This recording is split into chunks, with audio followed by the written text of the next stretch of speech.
What's going on, everyone? This is Paul. Welcome back to a new video. Today we're taking a look at what's on my iPhone 12 Pro Max, how I've customized it to work for me. It's the Pacific Blue 256 gig version.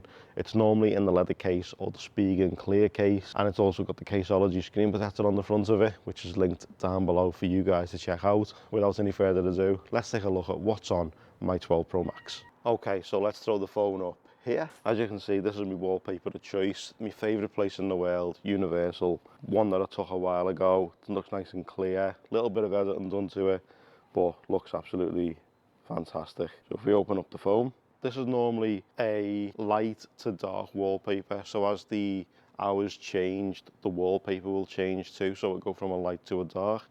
I had the road theme on here, which is Apple's own wallpapers, but it was sending my eyes a bit weird with the apps as well. They were kind of blending into the background. So I went with this one. It's the tree. Because I'm in the dark theme, it makes the sky dark and it blends the widget in perfectly to the top. So the widget is actually a stackable widget. The first one we come to is Lumi. Now on Lumi, it enables you to check when golden hour is, blue hour, so you know when the optimal position of the sun is, so you can start shooting. Because you don't want to shoot in direct sunlight, you're sooner shooting obviously golden hour. And you've got two golden hours, one in the morning and one in the night. Optimal one that I normally shoot in is the morning one, as I find it's better. Obviously not a lot of people milling about, you can get stuff done, but obviously a lot of people like to shoot in the end of the day, get some sleep in, etc. You know what I'm saying. So scanning up from that one, it's a stackable widget. So we've got the weather app. If I click on it, it enables me to go in and shows me where I am right now, and then if I scan over, it shows me Orlando. So obviously I'm in both quite a lot, but I haven't been to Orlando now for over a year because of the restrictions, but hopefully, fingers crossed. So scanning up again, the calendar shows me what I've got coming up in the future, you know, anything, any meetings on Zoom, etc., anything coming up for the channel. Enables me to see in there what's going on. And then we've got the clock widget. When I've enabled, the two at the end don't really matter, but I've got London and New York. London is obviously where we are GMT time, and then the New York one is for Orlando because I couldn't get the Orlando clock on here, but it's there. And then scanning up again is the podcast app, so it just jumps straight into the podcast app. And then the way I've got the home screen set up is apps that I use on a daily basis. So if we start at the bottom in the dock, we've got the phone app, Gmail, my email client of choice. Enables me to get all my stuff done, contact everyone who I need to contact. It's just the ultimate app. Do wish they changed that logo though. Safari, and of course Instagram. If you're not following me on any of my social medias, they're all linked down below. Next up, we've got messages, WhatsApp, FaceTime and camera, all on that top row, nice and easily accessible. Then we've got notes, always in notes, making notes for videos coming up, scripts, etc. It's where I do it in notes. I did try using Notion, but I've managed to use that on the iPad more than I have on the iPhone. The calendar app is still there, but only because it shows me the time at the very top of the phone and then what date it is in the middle. So got Waze, use Waze all the time. Waze is on Apple CarPlay inside the car. Absolutely love it. I wouldn't actually be without it. Hopefully, fingers crossed, it goes nowhere because such a cool app, enables me to know an awful lot of what's going on. The Photos app, Twitter, the PlayStation app enables me to talk to the lads when they're gaming and I'm on the late shift in work. They can game, I can still talk to them. Makes the night go a bit quicker. And yeah, even though I'm not playing, fantastic app anyway. Then we've got YouTube and YouTube Studio. YouTube Studio is where I reply to you guys in the comment section. Leave a comment down below and I'll get back to you. Ford Pass Pro app enables me to access the car. I can lock it, unlock it, check if it's locked.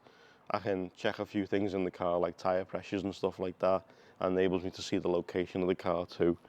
Then we've got Apple Music. On the iPhone I use Apple Music, on the Android I use Spotify. So there's them two, but on the iPhone I use Apple Music. Then we got the App Store to check for new apps that maybe I need to check for, and hopefully do some videos coming up soon on a couple of apps for the month. And then of course we've got the Settings app because there's been a lot of updates. I am running the beta right now. Scanning across to the next page now. Contacts is at the top. Now all these are in folders apart from the bottom ones, as they're quite new and something I'm actually checking out. I won't go through everything, just a couple of them. So in the Apple folder, I use that for the likes of my Apple Watch and Apple TV. Not an awful lot going on in here. Clockology is something for the Apple Watch. I'm hoping to bring a video on that soon, but we'll see what happens. My business folder, I have got Anchor. The podcast is coming back, but not quite yet. I'm looking at something else, which you'll see in the video coming up at the end of the video. And Patreon, if you're not following me on Patreon, there's a link in the description down below. Head over, check it out, and you can obviously talk to me via another app we're going to show in a sec. Parcel enables me to track parcels that are coming up. Like, people send me stuff for the videos, etc. I'm able to put the tracking number in there, and it shows me when it's going to arrive or where it is in the world, especially if it's coming from overseas. Connected apps, we've got the DJI Ronin app. I haven't used the Ronin since last year with the Astra, but I'm hoping to use that this year with the Focus and a couple of other cars we've got coming in as well. So I'm hoping to use that in the next couple of months or so. DJI Mimo is for the Osmo Action. The Osmo Pocket has gone and we've got the Action now, so that enables me to basically see what that's seeing and also update it. Blink is for my CCTV cameras. Front row is for the Ubiquity camera that I've showed years ago. I've still got it. The headphones app is for my Sony WH-1000 Mark IIIs. Google Home, got a lot of Google stuff in the house. My next base is for the dash camera inside the car. Casa, GoPro Quick. GoPro have just updated their app to GoPro Quick. So because I've got the Hero 9 Black now as well, video linked up here if you haven't checked that out. Enables me to go in and do exactly what it does for the DJI Mimo. Entertainment, My Tuner Radio and OO Tunes. OO Tunes enables me to access any radio station in the world. And of course, my favourite one is over in Orlando. I listen to that quite a lot. Disney Plus, Netflix, Prime Video, IMDb and Shazam. Finance I won't go into. Games is just Amongst Us and Twitch when I watch a bit of Twitch gaming. And I also do want to bring a Twitch channel, but I haven't quite got into it just yet. But fingers crossed, you know, as we get the PS5 in the future, I'll bring some Twitch gaming. Navigation is just Apple Maps and Google Maps. Orlando, I've got the Universal app to check my annual pass and stuff like that, and then the Disney World app is for passes that I've had in the past. I'm hoping to get an annual pass when they finally reopen. Photo and video, Lightroom I use a lot. Fonto, Photoshop Mix, Double Take I do want to use and do a video on to compare it to Samsung's Director's View. So we'll compare both together. Video coming soon. Retouch, I use Retouch all the time. If you haven't checked out Retouch, that's one I definitely recommend. Can't fault it. Spark Post, so when I'm doing Instagram stories, I use that quite a lot. Lens distortions, again, throw a bit of lens distortion in there. Dolby On is what I use for my audio when I'm doing voiceover clips. There's the Lumi app. Now, as I say, it is a paid app, so keep that in mind. Shopping, eBay, Amazon, you know, the usual, Apple Store, etc. Social media folder, got Facebook, Snapchat, TikTok. If you're not following me on any of these, links down below where you can check me out. And Discord and Telegram. Now, if you go over to the Patreon page, that shows you where you're going to be able to chat to me. I'm going to be on there all the time and you can talk to me, etc. So make sure you check them links in the description down below. Then we got Clubhouse. I've been on Clubhouse for a while now, basically lurking in the background. I do want to come over and do some Clubhouse, basically talks, but it's having the courage to go onto it. It's a bit of a strange one. Like, I'm okay doing this because there's no one here, it's just me. And that's just me as well, but then you've got all the people in the room. It's, I don't know, we'll get there. I will do a room eventually. Stereo is what I'm thinking about for the podcast. I was using Anchor, which was fantastic. It was a great app, but it's not for the UK creator. It's more based for the US creator, not the UK one. So Stereo, fingers crossed, maybe I can do a Stereo podcast and I'll do some podcasts that way. But more to come on that soon. Ford Pass is like the Ford Pass Pro app. It's just a limited version of Ford Pass Pro. I do keep it in the background just in case there's something that I'm missing from Ford Pass Pro or some information that I'm not quite seeing. So just to compare the two. Argos, basically I've been using that lately to check for a PS5 and up to now, no.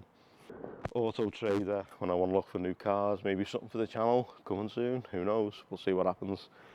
DivPix is for a product that came in a couple of months ago, hoping to get that video done soon. And then Stream TV basically says what it is. And then if we go right across to the end, I've got a page full of widgets. We've got Apple Music, we got the calendar, the weather, my location, one from Apple, one for batteries that shows obviously the iPhone and the Apple Watch. How much time I've spent on the phone up to now, 25 minutes. That one right there is called Big Day. Now that is the paid version of Big Day, so it enables me to have more stuff shown, but that's shown when I'm going back to Orlando next. Fingers crossed. Ways, so I can just click home or work and it'll take me directly there if I'm out somewhere else where I wouldn't know, and then sub count so I can check on my subscribers and see how many I've got. So guys, that's going to do it for what's on my iPhone 12 Pro Max. I hope you enjoyed this one. Thank you so much for watching. I truly appreciate it. Like if you liked it, subs if you loved it, turn those notifications on, and I'll see you in the next one. Take care, I'll see you all soon. Thought I wasn't going to do it, didn't you?